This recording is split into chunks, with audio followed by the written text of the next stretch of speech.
रामचंद्र साथ आनंद यात्रा कड़वी वाणी। आज का विषय है शिक्षा, सत्यता, निष्ठा, प्रामाणिकता और ईमानदारी। क्या शिक्षा सभी को लेनी चाहिए? उसमें नात जात, ऊंच नीच, अमीर कबीर, रंग वर्ण, चाहे वो ब्राह्मण हो, क्षत्रिय हो, वैश्य हो या शूद्र हो, क्या शिक्षा आज के समय में सभी के लिए उपलब्ध है? जो शिक्षा राम को मिली, जिन्हें हम मर्यादा पुरुषोत्तम राम कहते हैं, उस समय शिक्षा का महत्व था सभी को एक समान, सत्यता, निष्ठा, विश्व बंधुत्व, मानवता क्या उस समय थी?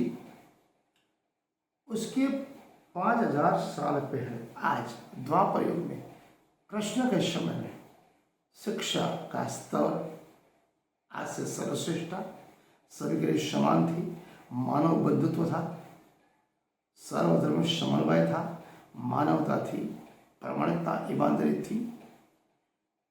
क्या कहीं नात जात का भेद था या नहीं?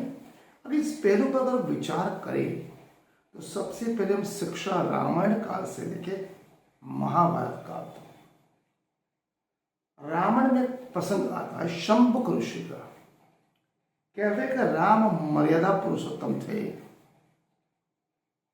माता पिता की आज्ञा मान के वन चले गए पत्नी के साथ, साथ में छोटा भाई।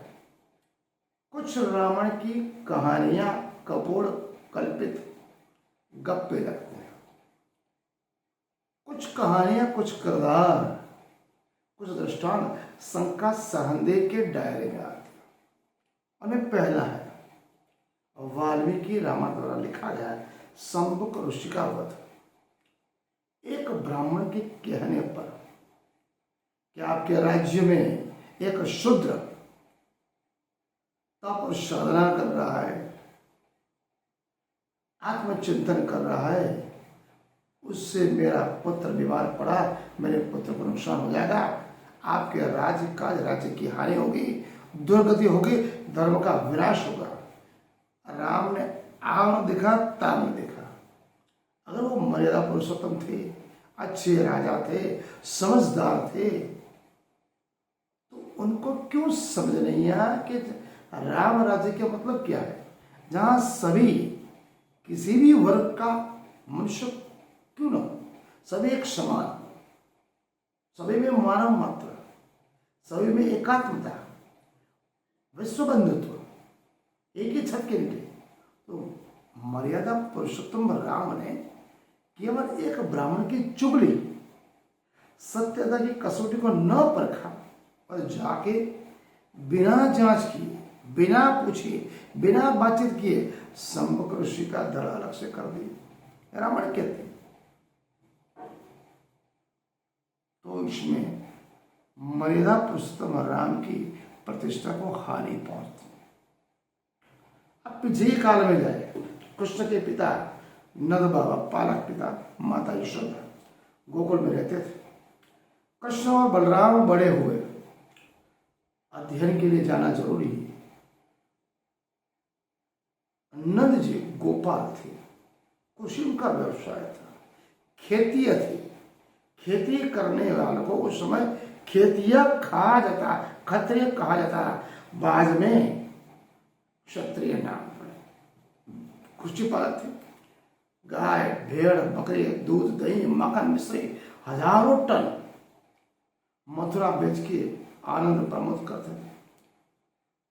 नंद जी ने कृष्ण और बलराम को शादी पने ऋषि, इस समय के महान सर्वश्रेष्ठ शिक्षक के पास, जो गुरु द्रोणाचार्य से भी सर्वश्रेष्ठ थे कहा जाता, उनके पास कृष्ण और बलराम को शिक्षा के लिए भेजा।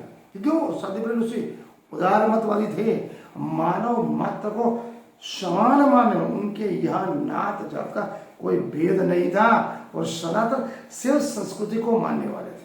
उनके आश्रम में वैज्ञानिक अभिगम, शादी पर ऋषि के आश्रम में वैज्ञानिक अभिगम के आधार पर शिक्षा दी जाती थी। वो अपने शिष्यों को बलवान बनाने के शस्त्र अस्त्र विद्या एवं मल्ल विद्या सिखाई।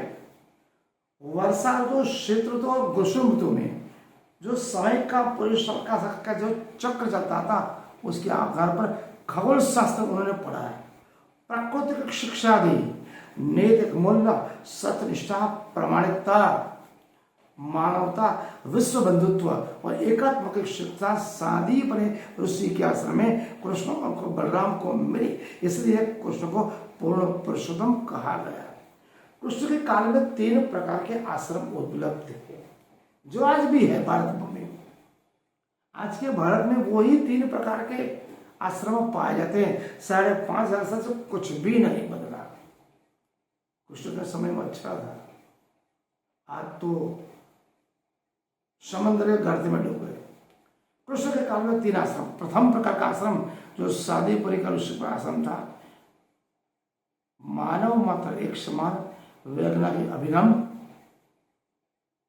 आज की जो सरकारी स्कूल है, सार्वजनिक शाला है, जहां पर वर्ण या वंश, आर्य अनार्य का भेद नहीं, सर्व जात सर्व मानव मात्र एक समान एक साथ बैठकर, चाहे किसी भी जात का अमीर हो गरीब हो, सरकारी स्कूल सार्वजनिक स्कूल में पढ़ता था, वो शादी पने उसका आश्रम था, वो सर्वश्रेष्ठ। दूसरे प्रकार के आश्रम में जहां पर केवल और केवल आर्यों को ही प्रवेश मिलता था। यहाँ के जो मूल निवासी थे उन्होंने धर्मांध वैदिक धर्म को अपनाया, उस धर्म में वो प्रविष्ट हुए, इसलिए उनको प्रवेश मिलता था। वो था आश्रम द्रोणाचार्य का, जिसमें अनार्य कौन था? एकलव्य। अर्जुन से भी सर्वश्रेष्ठ, जिसका गुरु दक्षिणा में अंगूठा मांगा द्रोणाचार्य ने, आप गुरु दक्षिणा देख लो, उसको प्रवेश नहीं मिला। मतलब दूसरे प्रकार का आश्रम आज का भारत भूमि का सेल्फ फाइनेंस स्कूल। तीसरे प्रकार का आश्रम जिसमें परशुराम का आता है। परशुराम कौन थे? ब्राह्मण थे, उसको भी विष्णु का अवतार घोषित कर दिया। आज के ब्राह्मण बोलते हम तो परशुराम के अवतार है। भाई जब परशुराम ने शादी ही नहीं की तो उसके बच्चे कहां से पैदा होगा? कहां शादी की? कहीं उल्लेख नहीं है। केवल और केवल परशुराम का आश्रम जहाँ केवल आर्य ब्राह्मण को प्रवेश दिया जाता था। धर्मांतर करके वैदिक धर्म अपनाते आय की पहचान प्राप्त किए हुए को भी परशुराम के आश्रम में प्रवेश नहीं मिलता, केवल और केवल ब्राह्मण को मिलता था। परशुराम के आश्रम में कर्ण जो कुंती का बेटा था, 5 पांडवों का ज्येष्ठ भ्राता था, उसने ब्राह्मण न होने पर, क्षत्रिय होने पर उसके प्रवेश नहीं मिला। अगर मिला तो शिक्षा के तौर पर गुरु दक्षिणा में ये बोला गया, मेरी सिखाई हुई शिक्षा अंतिम समय में तेरे पास चली गई। मतलब वो आज का जातिवादी स्कूल है। मतलब 3 प्रकार के सार्वजनिक स्कूल, सेल्फ। मतलब कृष्ण के विद्यार्थी जीवन में अगर हम देखेंगे उसमें कृष्ण को मानव मात्र को समान होना सिखाया, एकात्मता की भाव, ना दस से परे, अमीर गरीब से परे, संपूर्ण वैज्ञानिक अभिगम एवं गुण और कर्म के आधार पर व्यक्ति को श्रेष्ठ बनाना, विकास पथ पे चलना, ये केवल और केवल शादी पर उसके आश्रम में अपने गुरु से श्री कृष्ण ने सिखा। इसलिए महाभारत के युद्ध में कृष्ण स्वयं कहा है, कोई भी मनुष्य जन्म से ब्राह्मण क्षत्रिय वैश्य शूद्र नहीं होता, गुण और कर्म के अनुसार उसकी जाति नक्की की जाती है। मनुष्य कर्म से महान है, जन्म से नहीं। ये कृष्ण का कहा गया वाक्य। आज का अध्याय अभ्यास की परंपरा, शिक्षा की परंपरा 3 पहलुओं में बताए। आज का अध्याय हम यहाँ पूर्ण करते हैं।